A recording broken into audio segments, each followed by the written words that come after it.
National League Central rivals go head-to-head this weekend when the Pirates face the Cubs at Wrigley.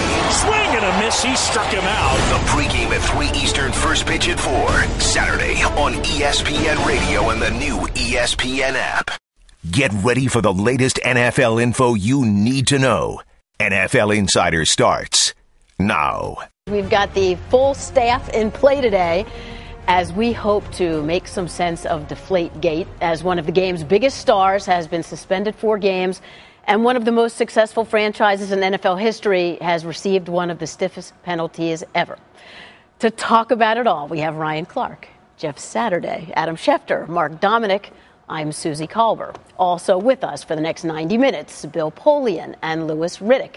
Also here in studio, Jarrett Bell, Phil Savage, and Darren Woodson. Along the way, we will check in with Michelle Steele and Mike Reese from Foxborough. First things first, the penalties. Here's how it goes, handed down last night. The punishments against the Patriots for deflating footballs used in the AFC title game. Tom Brady suspended for the first 4 games of the 2015 season. The Patriots lose 2 draft picks, a first-rounder next year and a 4th-rounder in 2017. And the team receives a $1 million fine, the largest imposed against a team in league history. Robert Kraft, unwavering in his support for Tom Brady and clear in his feelings about the penalties, quote, "Despite our conviction that there was no tampering with footballs, it was our intention to accept any discipline levied by the league. Today's punishment, however, far exceeded any reasonable expectation. It was based completely on circumstantial rather than hard or conclusive evidence. We recognize our fans' concerns regarding the NFL's penalties and share in their disappointment in how this one-sided investigation was handled. Tom Brady has our unconditional support. Our belief in him has not wavered." Ted Wells, who led the investigation into Deflategate, addressed the media a short time ago. The conclusions in the report represent the independent opinions of me personally and my team, and those conclusions were not influenced in any way, shape, or form by anyone at the league office. We made a fair and reasonable review of the evidence, and we reached conclusions based on the preponderance of the evidence standard, which I was required to apply based on the league's rules. I totally disagree with Donnie's statement that I did not describe key aspects of Mr. Brady's interview in the report. I do. Now, Mr. Yee has suggested in some way I left out important information, and Mr. Yee, is what I've read in the paper, says he was there and he has copious notes. Let me be clear. I have no objection for Mr. Yee to give to the media his notes. There's nothing, I guarantee you, in those notes that would have made any difference to my decision. So he should publish the notes and stop acting like there's some secret in the notes. He should publish them. The Patriots provided me, in my opinion, with substantial cooperation, except in one critical and crucial area. I wanted to do a second interview of Jim McNally. Jim McNally was the second Patriots person I interviewed. I wanted, after I had interviewed others, including Tom Brady, to do a second interview of McNally to put certain questions to him, and I had also discovered, after the first interview, one of the most important text messages where Jim McNally not only calls himself the deflator, but says he has not gone to ESPN ... yet, which is akin, as far as I am concerned, to saying I have not gone to the media yet to report what I'm doing. And I had not found that text at the time of the first interview. I wanted to confront him with that. I asked for a second interview. I said I would go to New Hampshire. I would interview him in the morning, afternoon, night. I didn't care. I would make myself available whenever he was free. And not only did they say I couldn't interview him, they said they would not even tell him about my request for an interview. So on that particular point, which was critical to this investigation, they did not cooperate, and the report sets that out. To answer any questions in terms of the back and forth between Mr. Brady and my team, he was totally cooperative. At the same time, he refused to permit us to review electronic data from his telephone or other instruments.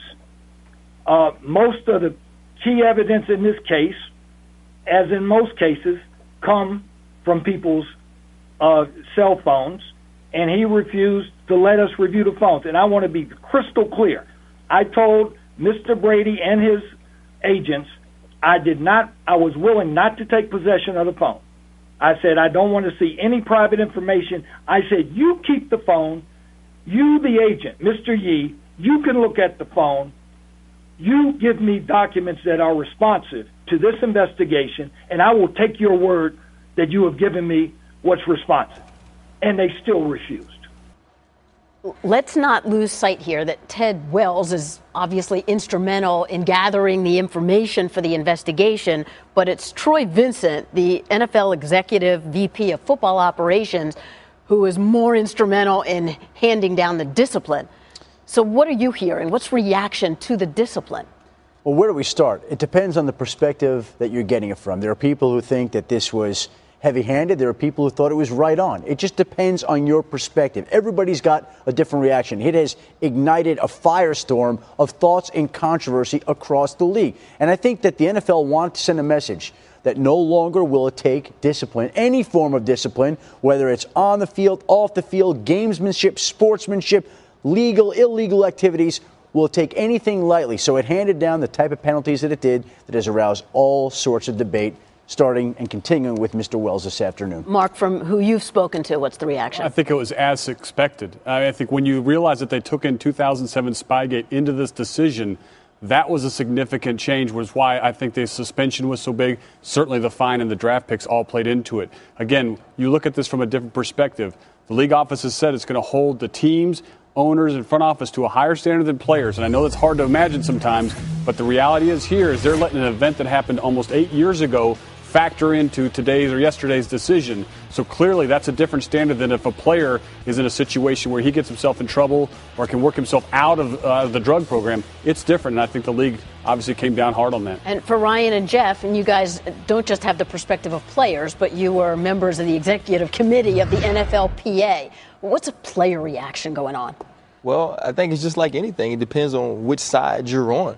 If you look at a lot of players who've lost to the Patriots, who felt like the Patriots have had some cheating going on and they lost those games to them, they think that it's a penalty that is just. On the other side of it, there are fans of the Patriots and also players who have played for the Patriots who think that it's too much. For me, I understand the Tom Brady suspension and fines, but for the team to be penalized for 2007 for Spygate and for that to now be playing a part. I was actually shocked that the league came down so heavy-handed. Not saying that it's not warranted, but I was shocked that they went through with such a stiff penalty. Yeah, I agree with you 100%. I think as you look at it, I fully expected there would be some type of suspension. In fact, Adam and I talked about it yesterday before it was lifted. I thought 2 games at the max, and I thought everybody talks about the appeal and that they'll reduce it down. I don't necessarily buy into that. I don't think that appeals always get you what you think you're going to get. So I thought they'd give them 2 games, one for kind of impeding the investigation and one for the actual deflation. But with the 2 draft picks, that's laying a significant hammer down. And then the $1 million fine, I know we're kind of going over, but it's the highest fine you can levy on a team so far. So in my opinion, I was just surprised. Again, is it warranted? Yeah, but was it surprising to me? Absolutely. The fine would have been more crippling if they had put it and applied it to their salary cap, which they didn't do. And as Mark pointed out yesterday, they're in a situation where financially they're actually going to benefit from it because they don't have to pay Tom Brady's salary of close to $2 million and they're fined $1 million.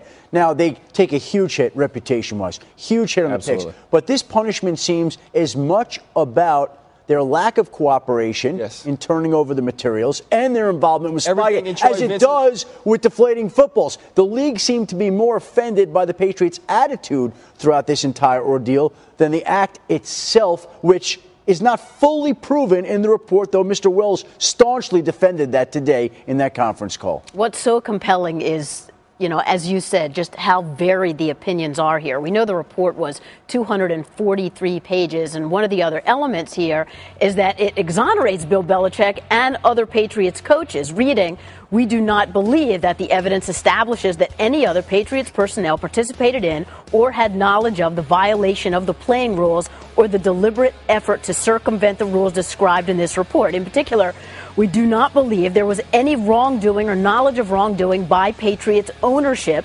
Patriots head coach Bill Belichick, or any other Patriots coach in the matters investigated. We also do not believe there was any wrongdoing or knowledge of wrongdoing by Patriots head equipment manager Dave Schoenfeld.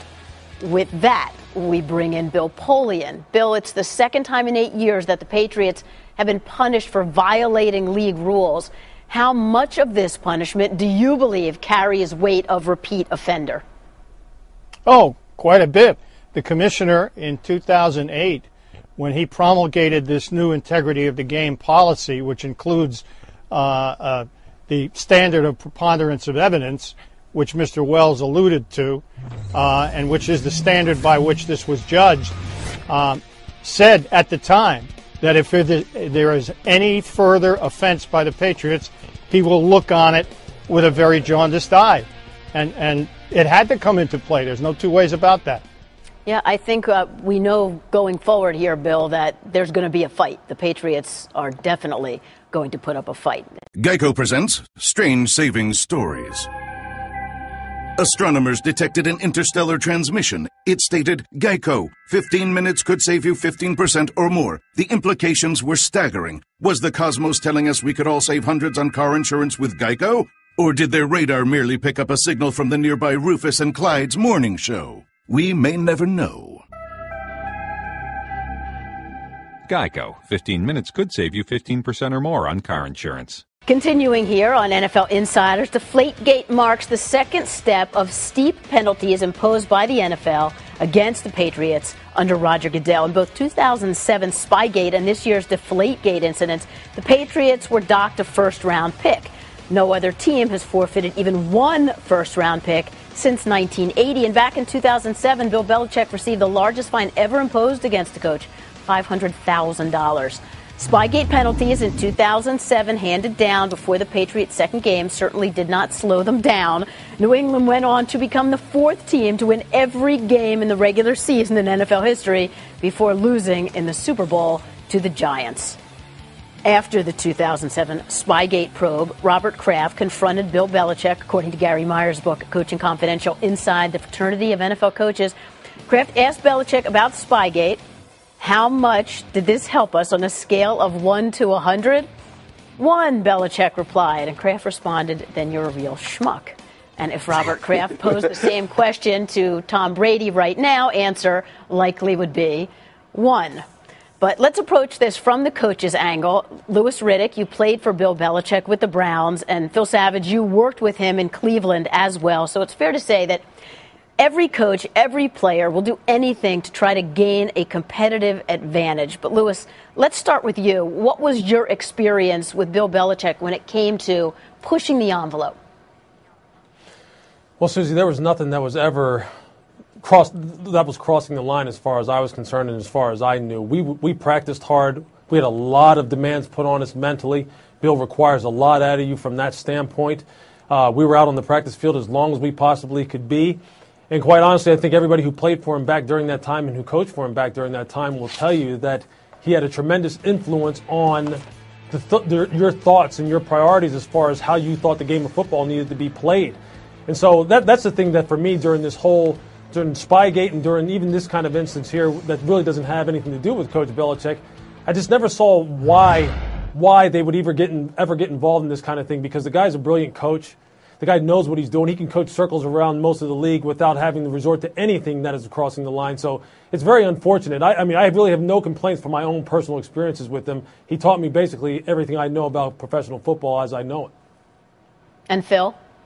Yeah, I would say with Bill Belichick as the leader, he instilled in everybody that we're going to work harder, we're going to work smarter, than our opponents. And you got the sense that he never ran out of energy. He left every stone, did not leave one unturned in terms of trying to figure out how to give us an advantage. I'll give you an example, two of them. On the night before game, and Lewis can vouch for this, he would give the players a breakdown on the officiating crew in terms of, hey, do they call a lot of line of scrimmage type infractions? Do they call multiple holding penalties? What about the contact fouls down the field? And this was 20 plus years ago. So he knew the officials better than they knew themselves. The other example that I would give you is that in the offseason, you did not have as nearly the restrictions that players have on them now. And so the developmental ability to take a player in the mid to late rounds, put on your practice squad, work with them in the offseason. I always thought that he was a real master in terms of really trying to maximize the potential of every player on the team, whether they were an undrafted free agent or a first rounder. Yes, well, it's certainly Suzy, one if I thing. can add- Yes, yeah, go ahead.